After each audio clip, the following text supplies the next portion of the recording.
আজকের থাম্বনেল দেখে তোমরা বুঝে গেছো যে আজকের ভিডিওটা কি হতে চলেছে। ভারতের বিভিন্ন রকমের বাদ্যযন্ত্র রয়েছে। এই যে বাদ্যযন্ত্রগুলো রয়েছে, বাদ্যযন্ত্রগুলির বাদক বা বাদ্যকর কে ছিলেন? বিভিন্ন পরীক্ষায় জিজ্ঞাসা করে। এসএসসি যত রকমের পরীক্ষা হয়, এসএসসি সিজিএল বলো, এমটিএস বলো, যে কোনো এসএসসির পরীক্ষার এক্সামে বাদ্যযন্ত্র থেকে বিভিন্ন পরীক্ষায় এসে থাকে। এই দেখো সিজিএলে আসা প্রশ্ন 2024-এ। তারপর রয়েছে এসএসসি এমটিএস 27/9/2023। তারপরে 6/9/2023 একটা 27-এ এসেছিল, একটা 6 তারিখে এসেছিল। তারপরে রয়েছে সিএইচএসএল, এই প্রশ্নটা 2023-এ এসেছিল। চলো তাহলে বেশি দেরি না করে শুরু করা যাক। 1 নম্বর প্রশ্ন রয়েছে, সানাই বাদ্যযন্ত্রের সাথে যুক্ত ছিলেন কে? তো সঠিক উত্তর হয়ে যাবে ওস্তাদ বিসমিল্লাহ খান। ওস্তাদ বিসমিল্লাহকে ভারতীয় প্রধানমন্ত্রী পণ্ডিত জওহরলাল নেহরু 15ই আগস্ট 1947 সালে প্রথম স্বাধীনতা দিবসের জন্য সানাই পরিবেশনের জন্য আমন্ত্রণ জানিয়েছিলেন। 2 নম্বর রয়েছে, বাঁশি বাদ্যযন্ত্রের সাথে যুক্ত ছিলেন কে? তো সঠিক উত্তর হয়ে যাবে হরিপ্রসাদ চৌরাসিয়া। এছাড়া বাঁশি বাদ্যযন্ত্রের সাথে আরও ব্যক্তি যুক্ত ছিলেন, অতগুলো নাম মনে রাখার কোনো দরকার নেই। যদি মনে করো যে আমাদের কিছু নাম দরকার আছে তাহলে কমেন্টে জানিও, আমি রিপ্লাই দিয়ে দেব।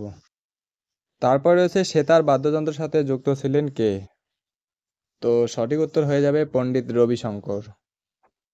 তারপর রয়েছে তবলা বাদ্যযন্ত্রের সাথে যুক্ত ছিলেন কে? তো সঠিক উত্তর হয়ে যাবে আল্লাহ রাখা খান। তারপর রয়েছে ভায়োলিন বা বেহালা বাদ্যযন্ত্রের সাথে যুক্ত ছিলেন কে? তো সঠিক উত্তর হয়ে যাবে টি.এন. কৃষ্ণান। তারপর দেখো এই যে যন্ত্রটা রয়েছে এটার নাম সন্তুর। এই সন্তুর বাদ্যযন্ত্রের সাথে যুক্ত ছিলেন কে?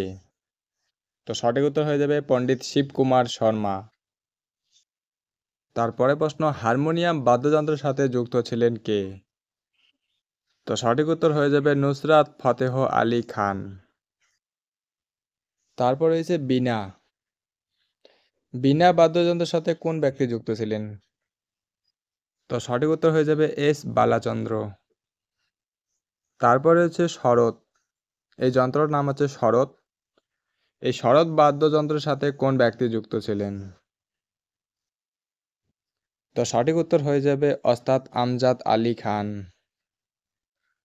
তারপর রয়েছে ঘটম। ঘটম বাদ্যযন্ত্রের সাথে যুক্ত ছিলেন কে? তো সঠিক উত্তর টি.এইচ. বিনায়করাম। তারপর রয়েছে সারঙ্গী। এটা একটা সারঙ্গী বাদ্যযন্ত্র।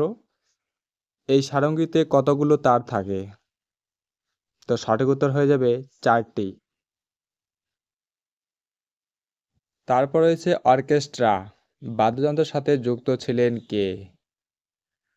তো সঠিক উত্তর হয়ে যাবে জুবিন মেহতা। এছাড়াও তোমরা এই তালিকাটি দেখে নেবে যে কোন কোন বাদ্যযন্ত্রের সঙ্গে কয়টি করে তার যুক্ত রয়েছে। ভারতের বিভিন্ন রকমের বাদ্যযন্ত্র রয়েছে, তবে আমরা উল্লেখযোগ্য কয়েকটি নাম রেখেছি, এগুলো পড়লেই যথেষ্ট। এছাড়া তোমাদের জন্য থাকছে শেষে একটা HW। যদি জানা থাকে কমেন্টে অবশ্যই জানিও।